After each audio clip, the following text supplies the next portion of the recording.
राक्षस अवतारी चाल करत येतात आणि दोघांत घनघोर युद्ध होते.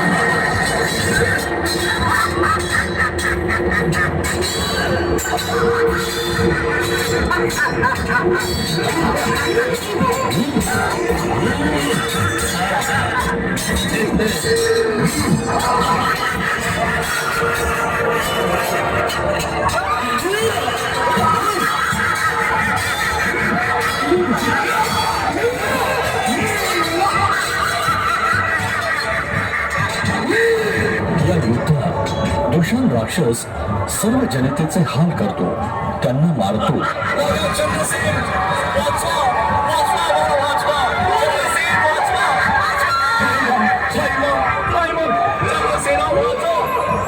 नारायण नारायण, हे राजा चंद्रसेना, तू असा धीर सोडू नकोस. त्या भोलेनाथाची आराधना कर, तपश्चर्या कर.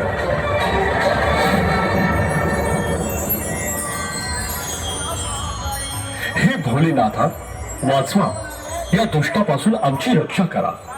ओम नमः शिवाय. ओम नमः शिवाय. ओम नमः शिवाय. ओम नमः शिवाय. हा ओंकार ऐकून कैलासात शिवजी ध्यानमग्न अवस्थेतून जागे होतात. हा प्रकार पाहतात आणि अवतार धारण करू लागतात.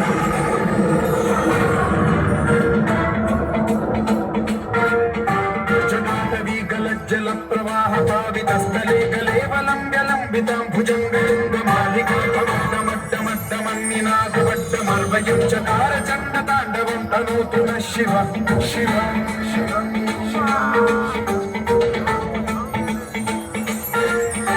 जटाकलाः सम्भ्रम भ्रमं निलिम्ब निर्झरी विलोल वीचि वल्लरी विराजमान मूर्धनि भगत् भगत् भगत् ज्वलल्ललाटलट्ट पावके किशोर चन्द्रशेखरे रचित प्रशिक्षणम्.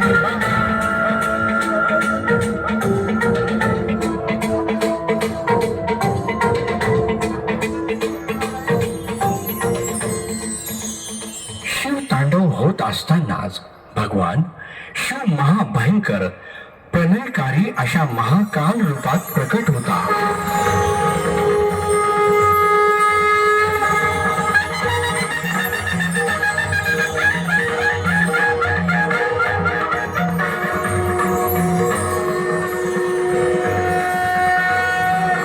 या रूपाला पाहून राजा चंद्रसेन आणि त्याची जनता महाकाल रूप शिवास नमस्कार करतात. रिपुदमन आणि दुष्यंत अत्यंत घाबरून सैरावैरा पळतात. त्यांच्या मागे शिव पळतात व त्यांच्यात घनघोर युद्ध होते.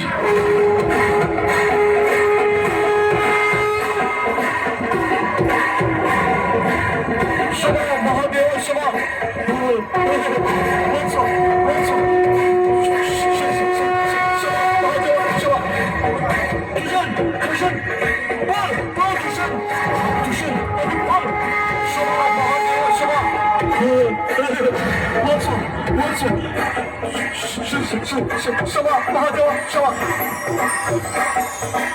आपल्या हातातील त्रिशूलानं महाकाल दोघांचाही वध करतात.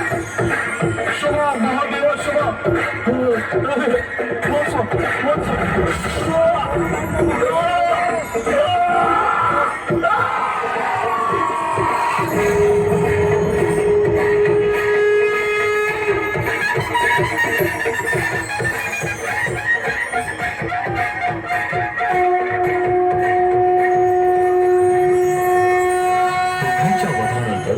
शिव आपल्या महाभयंकर रूपात उभे असतात. देवा शांत व्हा, शांत व्हा देवा. आपण आमच्या सारख्यांच्या संरक्षणासाठी या भूमीवरच विराजमान व्हा. येथेच निवास करा देवा, येथेच निवास करा.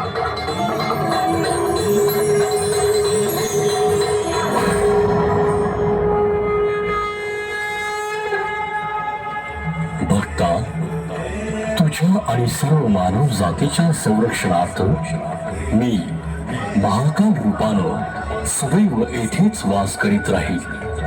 तथास्तु तथास्तु.